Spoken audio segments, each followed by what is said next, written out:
That is rock solid. So I bent it down manually while I was pushing it in, and this GPU is not going anywhere. Yeah, there's some pressure right here. This tab is pushing up against the GPU. I do not know if that's going to be an issue down the line. So far, everything looks to be, everything's in its place.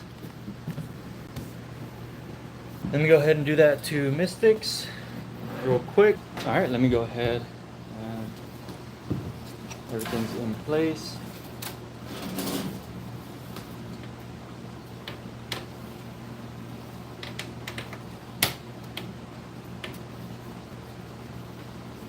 GPU is not going anywhere. I do like that pressure because it makes it rattle resistant. If you enjoyed and want more of this type of content, leave a like and subscribe for future videos and shorts.